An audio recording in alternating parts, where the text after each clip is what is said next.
that everybody's kind of coming from a similar perspective. I don't know all of your schools, and I don't know where everybody's at in terms of implementation. Hi, Dave Stanley from West Dallas, West Milwaukee. Thank you for joining us.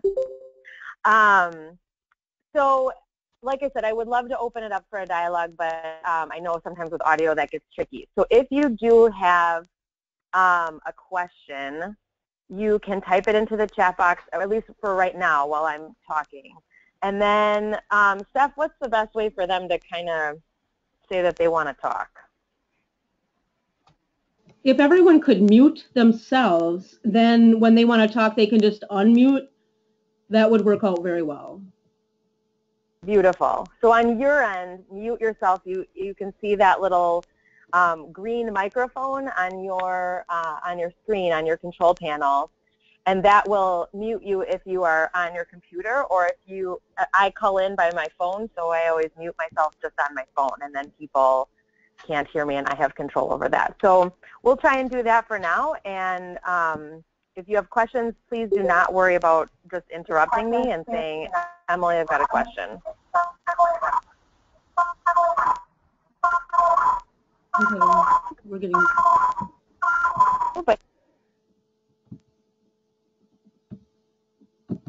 Okay.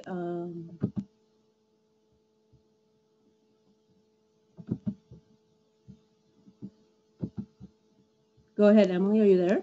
Okay. Okay. Thank you. I am. Yes. Always fun trying to troubleshoot the audio. Okay, so let's get started here. High school tier 2.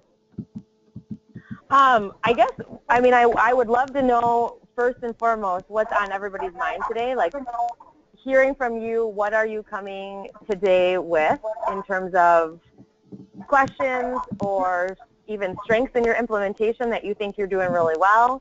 But primarily, we're here to troubleshoot some of the tier 2 implementation at high school. So if we could, if people wouldn't mind either just chatting in the box or just sharing out, why did you come today, or what's the biggest barrier, or what's the question you've got regarding tier 2 training, that would help, because I think I'd love to come back to this and be able to talk with people about what's going on. So we'll start with Brian. Brian, tell us what's going on.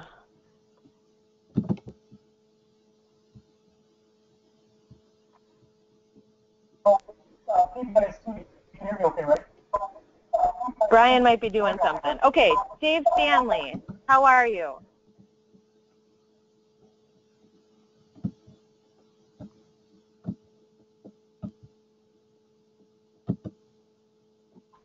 Dave, are you there? I'm here, sorry.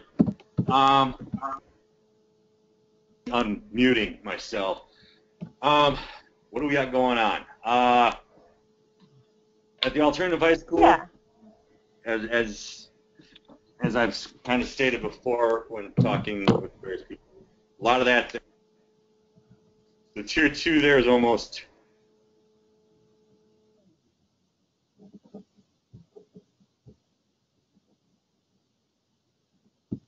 Nope, did we lose Dave? We might have lost Dave here. Hello, I accidentally muted myself.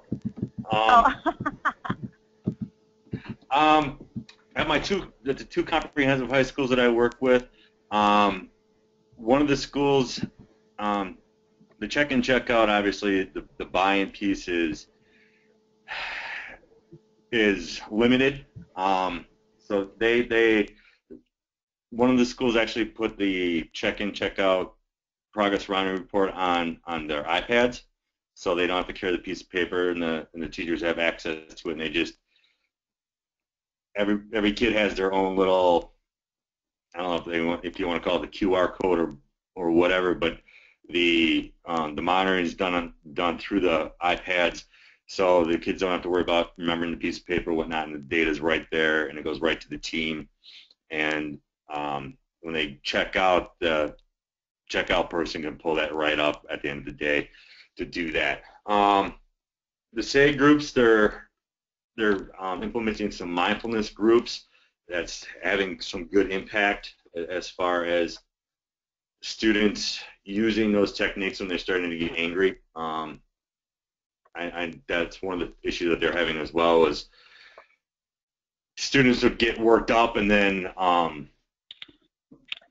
act out, and they're using the mindfulness instead of, you know, walking out of class or storming out of class, and etc. What else is going on?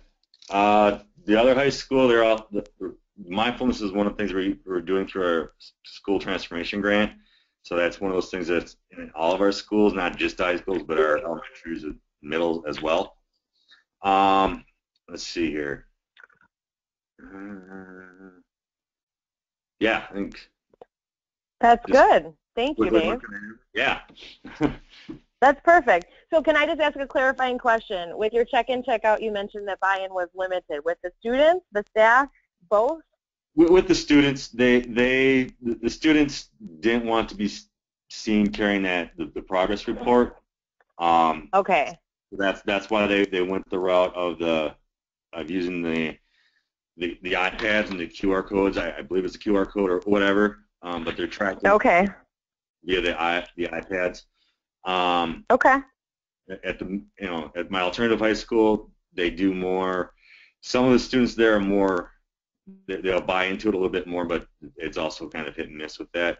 And that staff is small enough that they meet weekly on some of the high flyers, and they problem solve around what's going on. Do they have a good week? What's working? What's not working? Etc.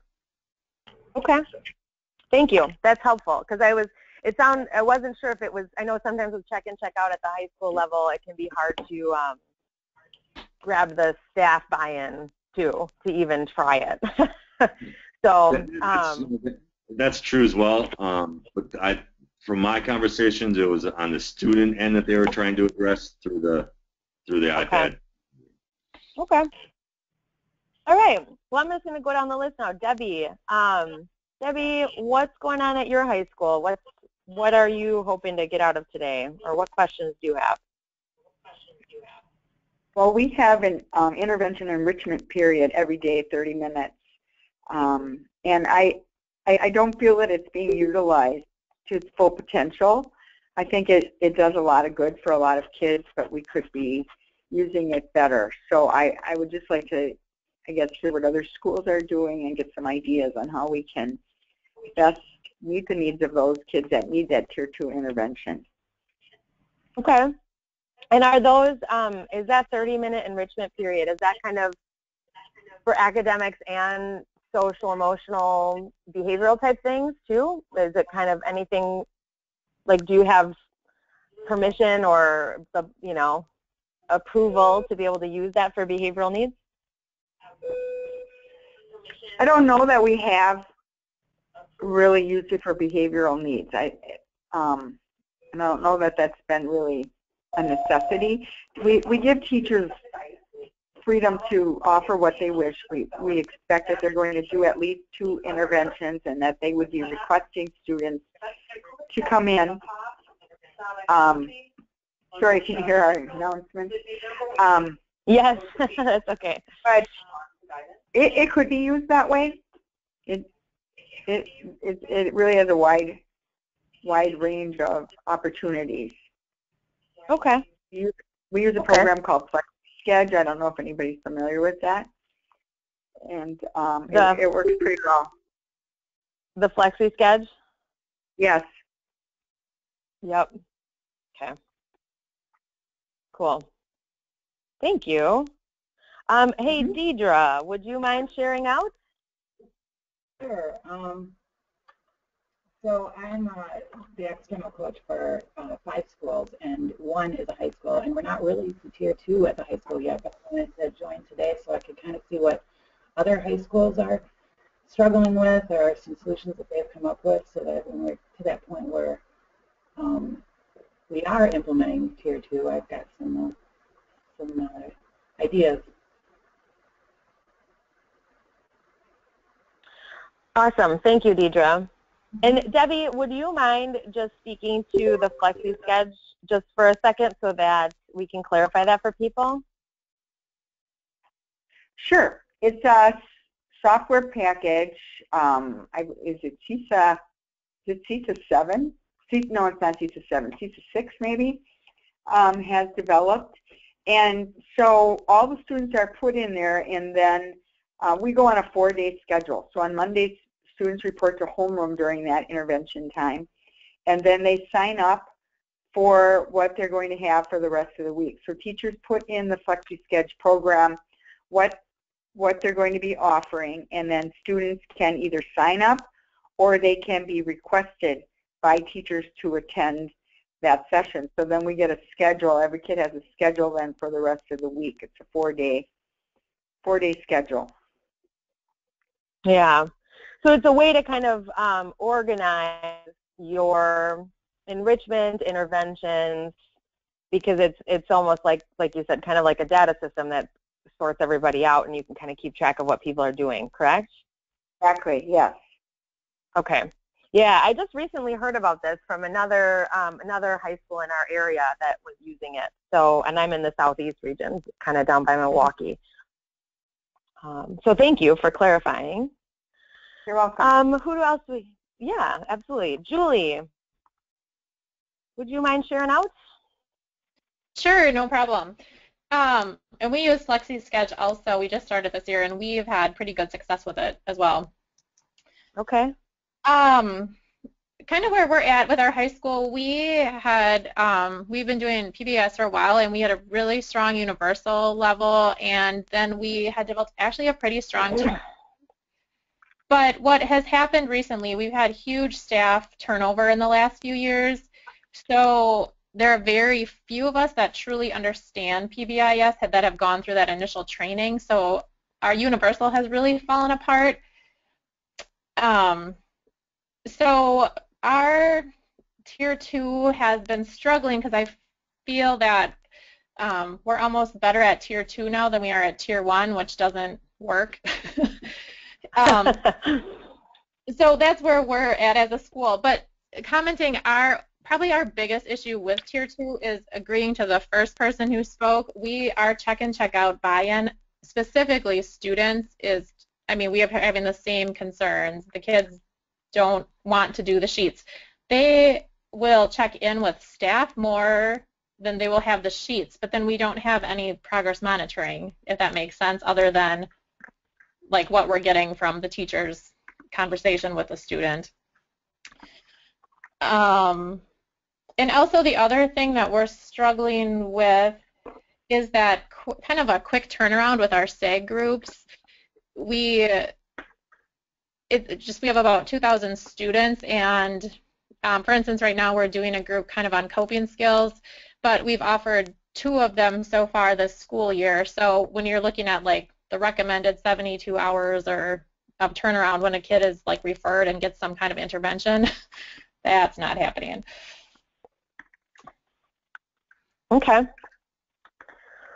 Well, that's helpful to know. And I think the point that you bring up regarding the staff turnover and impacting your universal and Tier 2, that was another thing that I've heard as a theme kind of this week, that some schools were really feeling like their Tier 2 might even be stronger than their Tier 1 in terms of systematic practices and implementation. So let's talk about that. Let's come back to that. And then the other piece about, it's an interesting observation that you reported out that the students will check in with the staff. Like that doesn't seem to be the issue, but the sheets really are that kind of, it's that, I don't know, I hate to use the term scarlet letter, but I think it makes it that much more nerve-wracking for the kids. So right, and so we can come back to that too.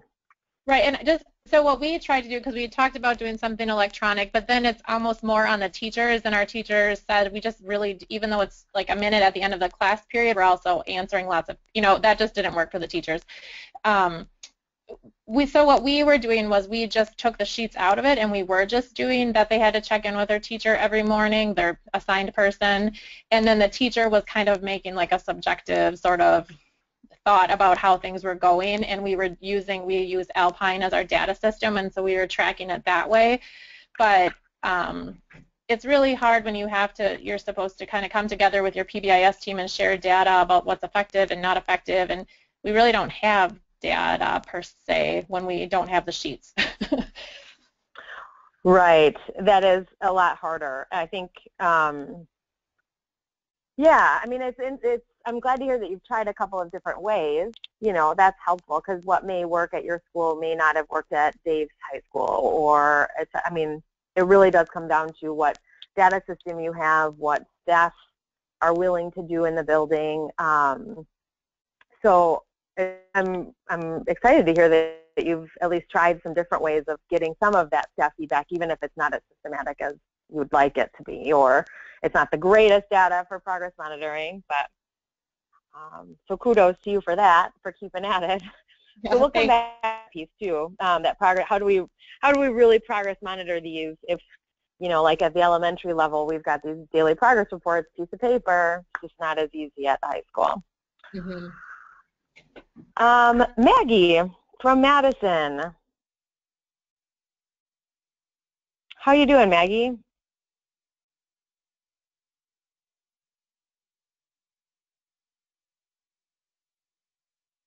I wonder if Maggie's got audio. Maggie, if you can hear me, chat in the box so that we can at least hear from you in case you don't have a mic. Sometimes people join and they don't have a mic and they can chat in the box too. Hi, Maggie. Thank you. Good. At least I know you're there. That's good. Maggie, what's going on? Would you mind just chatting in the box kind of what you're curious about regarding high school implementation right now, specifically Tier 2, perhaps? And then while we're waiting for Maggie to do that, we'll check in with Stephen. Stephen, how are you?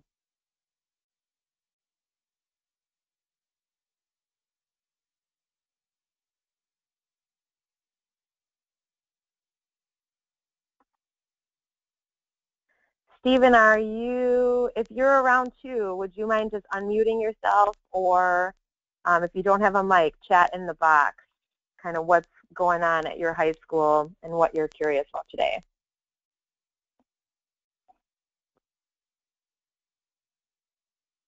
Okay. Well, thanks, Maggie, for chatting in the box. New to high school, getting some Tier 2 pilots going on, trying Check and Connect because Check and Check Out was not working for students. The strength is restorative practices in circles. Cool. All right. I think that's really important to highlight because at the high school level, those can be really powerful. Well, at all levels, but and then yeah, thank you, Lori. Brian from Tremper, he seemed I think he had something going on when we first went down the list. So Brian, are you around? Want to share out what's going on at Tremper? Can you hear me okay or no? I can, thank you. Oh, good. So Tremper High School, what we've done is we've kind of went after our dues students, basically the dropout early warning sign students, and we kind of registered about 325 students in our school, and so we kind of asked our staff to go through the list and build relationships with those students that they already have in their classrooms. You don't have to go above and beyond to call new kids in that you don't have, but build the relationships within your students and then use our document pieces to build those relationships. And so we kind of did that last year, and then we've kind of continued that this year. And then this year what we've done is really gone after our really high flyers. So we've built and we've done behavior contracts with probably 20 high-flying students that have really had behavior problems, academic problems, and attendance problems. And so we've kind of created schedules where the dean is working with those students and getting the counselor more involved to support them, and just really throwing the support pieces at them, building relationships, and getting them into our school and getting them successful. So we're just kind of trying to chip at that big number of 325, 350 students. So that seems to have been working really well, just building those relationships and using the dues as kind of our guide of what students are potentially out there. That's great. Thank you, Brian. Do you, Brian, I know we had Ed and Jane from Kenosha join us at networking this week, which was awesome. It's always good to see them. And Ed shared out, and I believe it was Tremper that was doing high school, not high school, home visits on development days. Can you share out what that looks like? Yeah, what we started this because it's kind of in my background. Lori Cameron knows me, and it kind of starts from my background in being a social worker type. So what I brought to Tremper High School was we did something that was called Success Highways. We know that our 9th graders are probably our most active, not only behaviorally, but we don't want to lose them in the mix. And we saw, the state data, you worry about incoming 9th graders. So what we decided to start doing was, off the Success Highways, was they would take a survey at the 8th grade, and in that survey, they would gather information of their strengths and weaknesses, whether it be academic, social, and so on. And so we used that survey to start building which kids were high risk to dropping out. And so we started doing home visits in the summer. It was me and my parent liaison. We'll go out to probably 60 houses in the summer. So we then started, well, why can't we use that for our sophomores, juniors, and seniors? So when the teachers came back and the deans came back, teachers would have a work day. The deans and maybe some police officers in the building, principals, counselors, and social workers would all form teams, and we'd go visit our sophomores, juniors, and seniors as well on teacher work days. And we have a couple teacher work days throughout the year, so every time we have a teacher work day, the teachers kind of do their thing, get their classroom set, get their grades in. The deans and the principals and the counselors all go out to houses and let the parents know how things are going, what they can get information that's coming up for Tremper High School, whether it be the parent principal letter that gets sent home every month, or the anything that's on the website, and just keep on educating them, because we feel that that's the miscommunication that some of the students just don't bring home. And so we would just want to build those relationships, build that bridge between the community and the school, that we thought was really important to do. Thank you, Brian. I really appreciate you taking the time to share that out, because I think to me, and I remember when Tremper was trained in Tier 2 training, and you kind of highlighting this for the room, and that, it's kind of bringing in that other component of Tier 2 and Tier 3. I mean, all tiers really, but a critical component of Tier 2 being that home engagement, and really having a conversation and a dialogue with the families about, so that there's kind of a no assumption rule, right? That typically we send home information, we send home brochures, we send home letters, but for some families that's not going to cut it for a lot of different reasons. That's not going to cut it. And so, and having a conversation and making sure that okay, does everybody know what the expectations are? How can we support you? How can you support us? I just think it's very cool. Yeah, it's been good for us. I mean, we've seen it in ways where it's reduced our incidents in the school, ODRs, officer-driven referrals. We've seen our physical fights have gone down because we believe we know the family. They call us if their son, their daughter is having a problem, whether it be bullying or anything like that. So we know the connection's there, and hopefully they trust us a little more. That will be, we know where they live, so to speak, and we can, we're not just here as a school, you come to us mentality that's always kind of been around for so many years, instead of just now working, with these kids in the streets as well, to help them out, and support them in all areas. Yeah, absolutely. Very cool.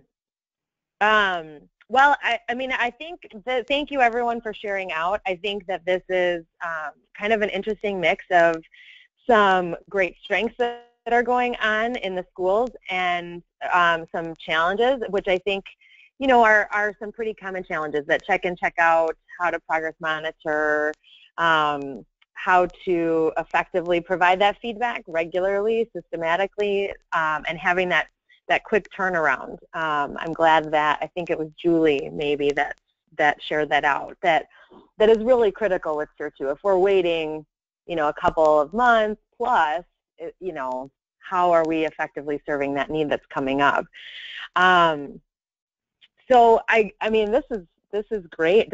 I guess before I move on, I wondered if anybody has questions for each other based on what you've heard so far. Either just feel free to share out verbally if you've got a mic, or chat in the box, because this, I think, right here is very rich for discussion. So I don't want to move on to my agenda before checking in to see if anybody's got a burning question regarding what's been shared already. This is Julie. I have a question if no one else does. Yeah, go for it, Julie. I'm just curious, at the other schools, who is running the SAG groups? And are those groups like a 1 to 2 session, or are they more traditional groups that are like 6 to 8 weeks? Sorry, the student services has typically been doing the mindfulness groups that I mentioned, and I believe she runs them 4 to 6 weeks depending on the group. So it's typically our student services. Thank you.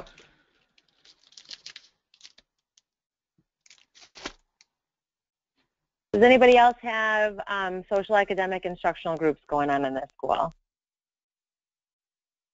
I would say Tremper High School is the same thing. Student services the counselors facilitate those conversations and groups as well. Great. And yeah, and I think, go ahead. Go ahead, Dave. I'll say, at my alternative high school, we have a teacher that does I think she calls it the girls group for some of the students there. So in that case, it's a teacher, and I believe she runs that for a quarter. Okay. So.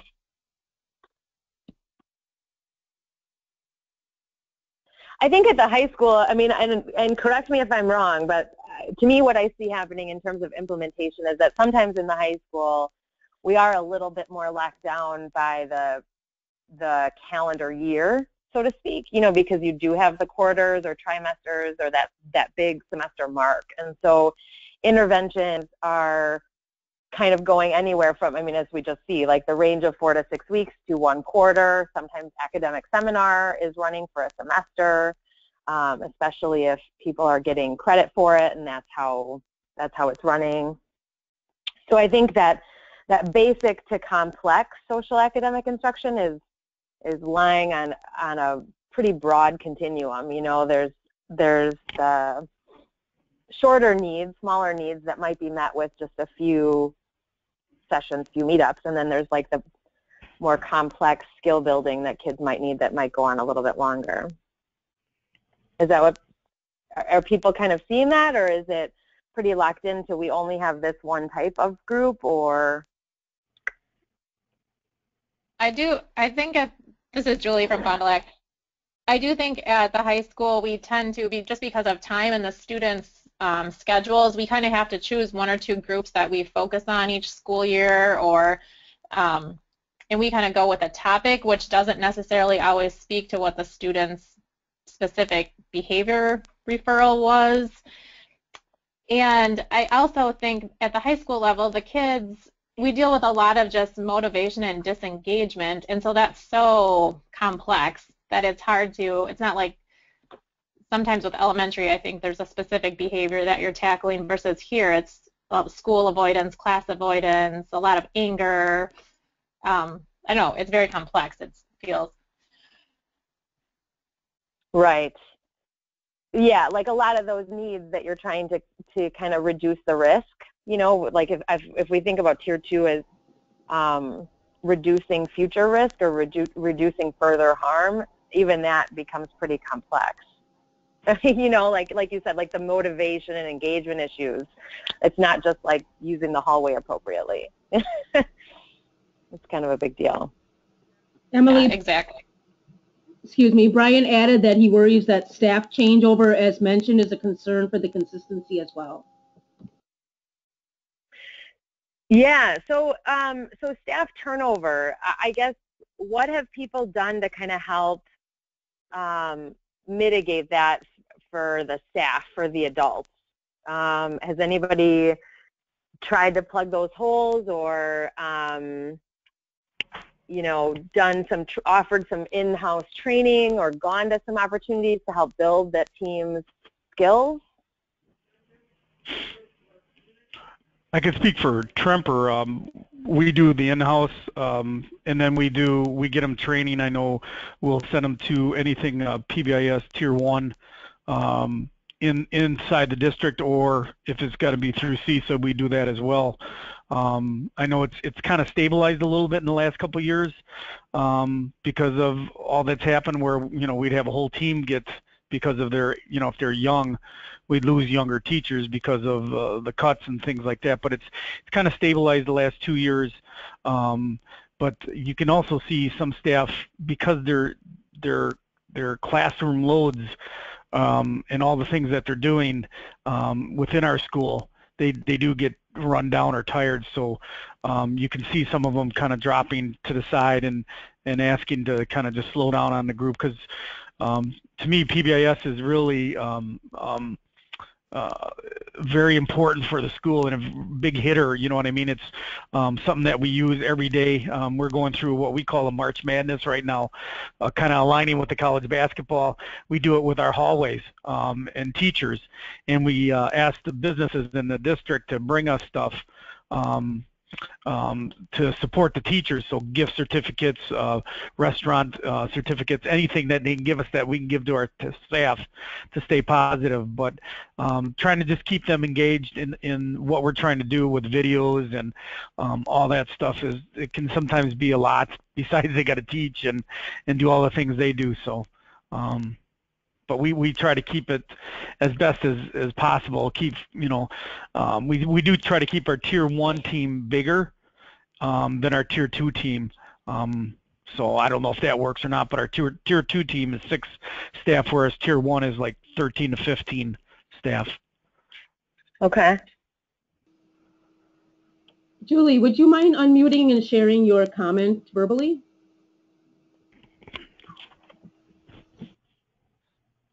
Sure. I just mentioned that staff turnover is huge, but I think a bigger problem has been our admin turnover. Initially, we were all trained pretty intensively in PBIS, but now only, and our administration team is 5, but now only one of our administrators has had that training and understanding. And so I think for our PBIS team of staff, we have less support.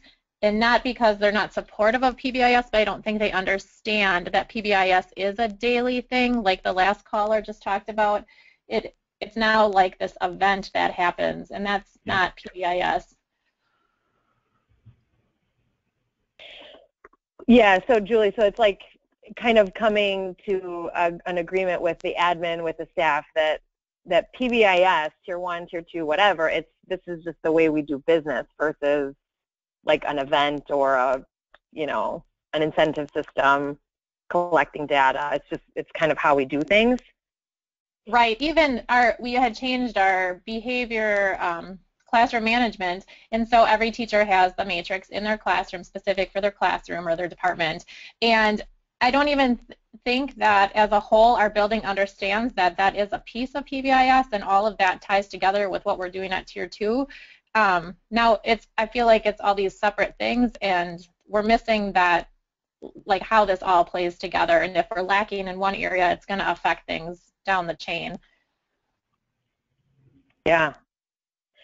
So does anybody have any thoughts I mean, I'm sure this is not uncommon to have admin turnover, and like Julie said, it's not that they're actively opposed to PBIS, you know, because that could happen too. We get some administrators that just don't like it for whatever reason, aren't bought in.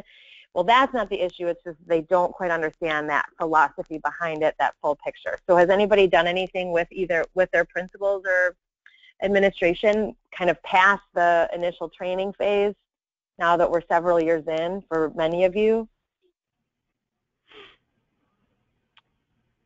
Lori chatted to look at booster sessions.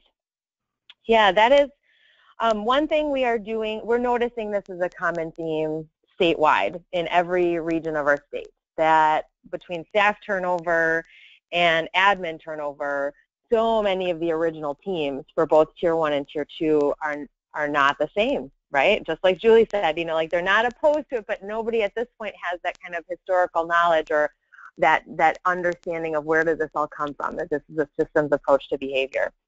So we are, and this is taking just a slight detour, because since Lori chatted this out, I think this is an opportunity to just share what we're trying to do is this summer at the PBIS Summer Leadership Conference, the information for that is on our webpage, wisconsinpbisnetwork.org.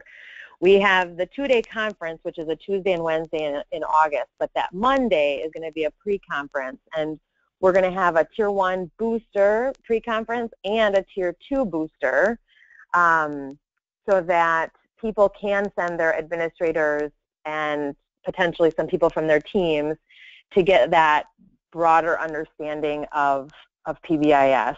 I also know that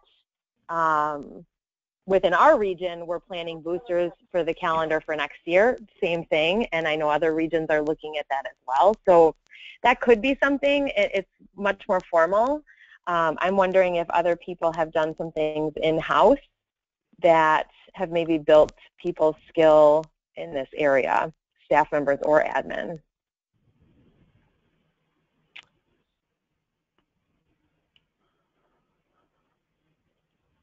This is Dave. Stephanie just, yeah, great, Dave. Oh. Thanks. Go ahead. Yeah, I was going to say, I do Tier 1 and Tier 2 overviews for both new team members and new coaches when they come on board, because we have coach turnover as well. I've had some administrators attend at least one of those, but for most part it's for team members and coaches. They get that, and then I also hold district level coaches corners, and we always, at that time, we always take a look at something that I may notice needs attention from my time in the buildings. Cool. So kind of addressing it more globally and doing that. Dave is like a external coach coordinator for his whole district, so he's able to kind of see the global needs of where everybody's kind of struggling in common. Stephanie chatted out the link to our conference information if anybody is interested in looking at those boosters as a pre-conference session. And Lori just said it's a great opportunity for teams to put a day aside for established team members to connect with new team members and how everything's fitting in. I think that's true. Dana also now said, Dana had, go ahead. Yep, Dana had a question. What about a mentor-type relationship with a teacher leader in the building that has been a strong leader with PBIS? Dana, do you have a mic? Do you want to talk more about that? Yeah, just again, kind of going back to the overall culture in a school and taking the look at that as well, and understanding if the culture in your school is really that established at recognizing that teacher leaders are true leaders in our building as well, and it's not only on the shoulders of administrators, and just seeing this as kind of that great opportunity to truly access some of the expertise that already exists in the building, and for others to kind of see a relationship such as that occurring, I think could be very impactful when you look at your overall school culture as well. And so again, it's somebody who's been a part of the system, PBIS, that's really having that opportunity to work with a new administrator to kind of bring them on board of not just PBIS in general, but this is what PBIS looks like in our building as well. And so it's kind of from the ground level at really having that understanding of their system. I am going to share from a few schools that aren't here. This is Lori. I know in Oak Creek, their high school, you are only a Tier 2 or Tier 1 leader for 2 years, and you always have an understudy who takes on that role after 2 years, but then they're very familiar with them. And I know at St. Francis, every single faculty member is a part of some PBIS subcommittee. And I think that also helps with the administration if the whole faculty has that level of involvement. I'm just sharing that out. Thanks, Lori. I think that's an interesting example, or a good example to kind of say, like, for both the internal coaches, it's a time-limited commitment. You know, it's not a life sentence to be kind of it helps to kind of make sure that PBIS is not dependent upon one person, and then you're also preparing for the future with having that understudy. I think the other piece that was on people's minds, and Brian had to go, which is unfortunate, but this other piece around progress monitoring, and I think, I guess I'll throw that out there pretty generally. So not just necessarily for check-in, check-out, or some type of check and connect or engagement mentoring type intervention, which I'm guessing that is kind of, usually that's what it ends up looking like in a school. So we kind of talked about the staff turnover and some strategies for that. What about strategies for progress monitoring these interventions? Dave mentioned, I think it was Dave, having things on the iPads or easily accessed through QR codes. We talked about, you know, not a perfect system, but asking teachers for thoughts, feedback, you know, reflection on how the day went. Other thoughts on progress monitoring, what people are trying or using, finding success with?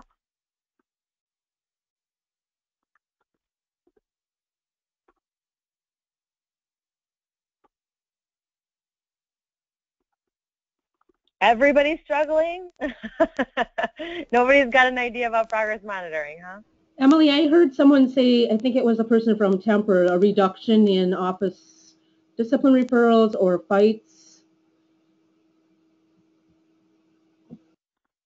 Yeah, I mean, I guess that was going to be one of my questions, because I think sometimes at the high school we have so much data that it's easy to become overwhelmed and totally bogged down. I mean, I know I've been at that table with, you know, the high school pupil services staff, the admin, you know, some teachers that are the quote-unquote tier 2 team, and it's almost like I don't even know where to begin to identify students and how to exit them, because there's just so much. And I just remember one of the meetings, the social worker sitting across the table from me literally just picked up the papers and just chucked them in the air, because she was like, I don't know where to go. I don't know where to go. So what other data do high schools use that we could use that's existing data? I mean, at this point, like, let's set the whole additional progress monitoring piece to the side, or progress monitoring tool to the side. What data do you have that you could pull from on a fairly time-limited basis? I mean, anything longer than quarterly semester might be kind of hard with tier 2, but what could you pull?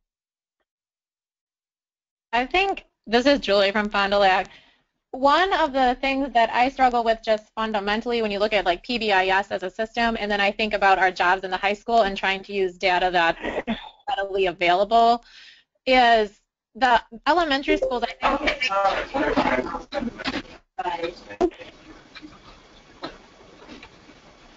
Hold on one second, Julie. Yeah, okay.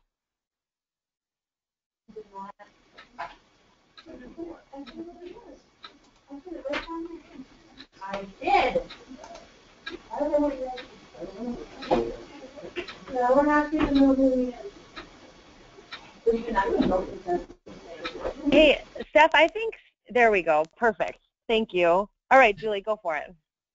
I think that the elementary schools do a better job of tracking those minors, and so I think sometimes you can tackle like small behaviors and see that immediate change over the course of a couple weeks, where at the high school, when we get that, like our school only does majors, at the high school. And so by the time we have a major entered in our system, it's become way more complex. And so, you know, like we've been using attendance, a daily attendance as like a data that's readily available, and also office behavior referrals, that's data that's readily available. But sometimes like those referrals, by the time that referral happens, now it's become a more complex situation, and it's not something that can be easily remedied or targeted in a couple of days. And then you have the team for that student is 9 different teachers from 9 different class periods who quite honestly can never make it to a meeting at the same time. So oftentimes we're trying to problem solve and come up with an intervention plan for a kiddo with 2 teachers, and they're kind of speaking for all of the 9. So the buy-in as whatever that intervention plan is never totally there. Gotcha. So for more of those, like you said, like the kids that end up being identified are those higher level, almost needing like a brief behavior intervention plan, if I'm understanding it correctly, because you're kind of problem solving, coming up with a plan for each child or each student, and then, like you said, there's 2 teachers speaking on behalf of the 9 or more who might be involved with that plan. Is that correct? Yeah, I feel like we really kind of jump between, like, there's the universal that we do for all of our kids, and we're reaching a lot of them that way, and then our next kind of catch point is almost level tier 3, almost. And so there's that gray area. So I think as far as like staff buy-in, they're not feeling a ton of success, because by the time we kind of get them connected, they're already like a pretty high flyer, as that other, I think another school indicated too, that they kind of have behavior contracts with some of their higher flyers. And so those kids are so complex, it's very difficult to exit them in a couple weeks. Yeah. And I don't know if other schools are feeling that too, but I just, when I go to trainings and I'm listening for ideas, I think at the elementary level, when you're working with a team of 3 teachers that see that child all day long, and you can track those minors and then make a difference before it gets to that bigger level. And maybe, that's just my opinion. No, I think, don't downplay that. I think that that's a really, that's probably more common than we'd think, that at the high school level, you know, the kids that end up getting flagged, it's because what our entrance criteria, quote unquote, would be, or whatever would flag them, it's flagging them at a point where it's a much bigger deal. You know, it's not just this like brief thing anymore, or this smaller intervention. So is there a way, Julie and other people share out, but because again, this is all of us trying to dig deeper and help each other out here, but is there a way, have you guys talked at all about how to back that truck up at all? You know, like if a kid's going to get one office referral, and that's a really big deal in your school, and it probably warrants pretty significant support, are there any other things that you can tap into easily, you know, or at least efficiently, to kind of catch those students? I don't know. I guess that would be my question, is kind of trying to figure out what is the gap. You know, if the gap is between the universal data and this bigger data, how can we look to catch them sooner? And then also go back to that, you know, providing support within a few days, or, you know, a pretty brief amount of time. Does anybody have any thoughts on that? This is Julie again. We did try doing, for 2 years, we tried doing one of those like gated screeners where we had every teacher in the school building think of like their 4th hour class, and then we took those names, and then we did like another gate sort of screening, and then we took that list of kids, because those are kids that maybe didn't have referrals yet. We tried that, and that wasn't bad, but then we ran into that, so we tried to kind of put all those kids first through check-in, check-out, because the school in Illinois had been doing that, and then work from there to kind of whittle down our numbers. But what was happening then, we're running into that kids aren't buying into the check-in, check-out. So that's why we discontinued, because we were doing a lot of work, but then not having an intervention that was working with the kids.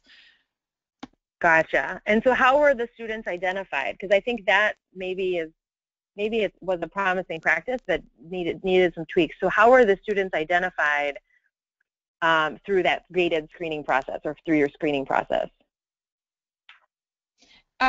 We did, so we had every teacher think of, and there's I think it's called teacher perception data, that's a legitimate thing. We had every teacher think of, that was one class period, so we knew we were hitting every kid in the school, and they had to list their top 3 in that class period, who are their top 3 externalizers, and we gave them some examples, and their top 3 internalizers. And so they created that list for us, and most of them couldn't think of 3, they would just list like 1 or 2. And so then our PBIS team sorted through those kids and kind of weeded out the tier 3, the kids we already know are getting extensive services. And then we did it different both years. One of the years, and we did this once a semester, one of the years we had them do, I can't remember if it was the BASC, but we had them do like an actual evidence-based screening.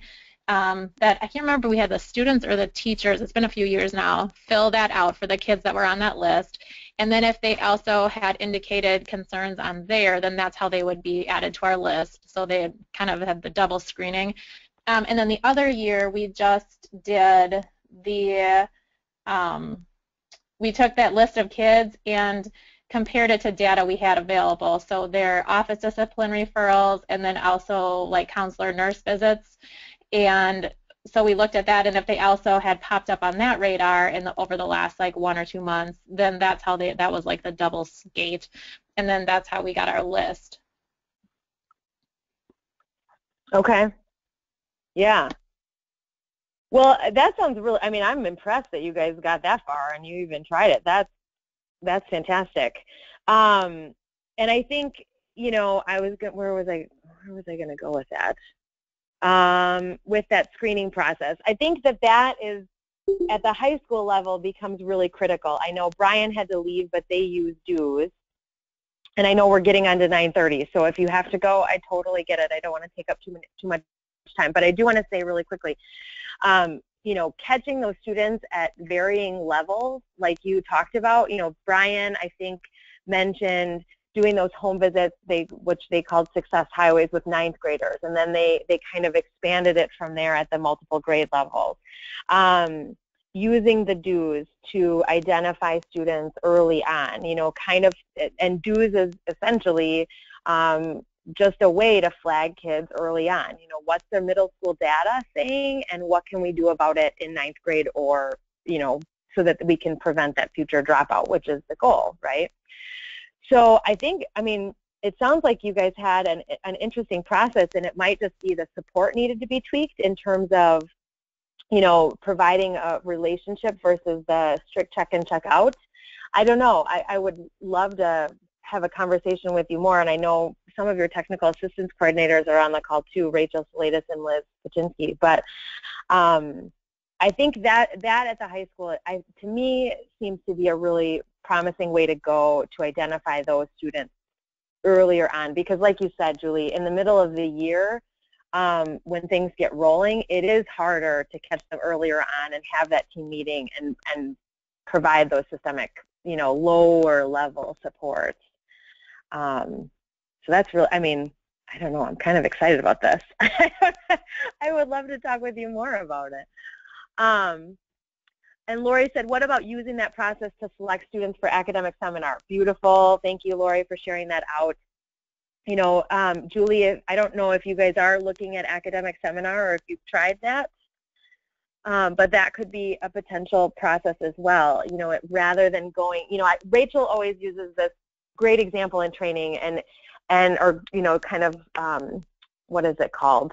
Metaphor, what's the other one? But my husband's an English teacher. He would really be shaming me at this point. But,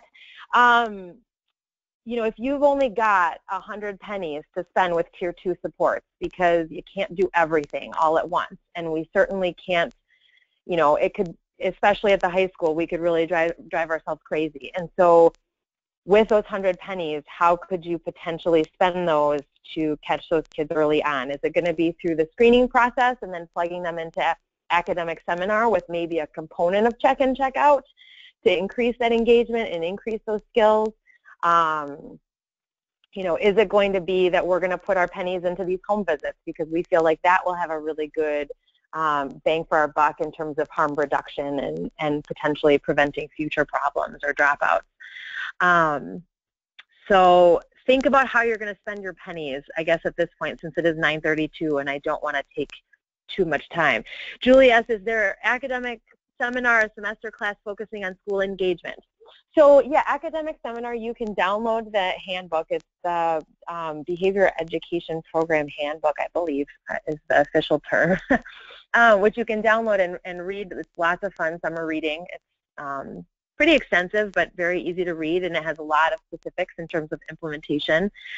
Academic seminar has a almost like a skill-based teaching component that helps to target specific skills that will increase students' academic engagement. It really focuses on what we call academic enablers, so those behaviors that contribute to success at the high school level. Think about it like homework completion, organization, communication with teachers, you know, all of those basic level skills that become super critical at grades 9, 10, 11, and 12 in order to make sure that kids have what they need to get their work done, first and foremost. And so within academic seminar, there can be a component where there is some teaching going on in the class. The students are given time to apply those skills with their homework or coursework in that setting so that the teacher can help them apply those skills with their work. And then there is a feedback component. So some schools have used it. In the handbook, it talks about the check and check out component. You know, I know in a couple of high schools that I've worked with, like it's become email communication between teachers and the students, and feedback's provided electronically. But again, tied to those skills that the students are learning in academic seminar. So although it does help with school engagement in the long run, I think the payoff more immediately is on those skills and application of skills within the class environment. Does that help, Julie? Thanks for clarifying. I'm going to look more into this. It's totally worth looking into it.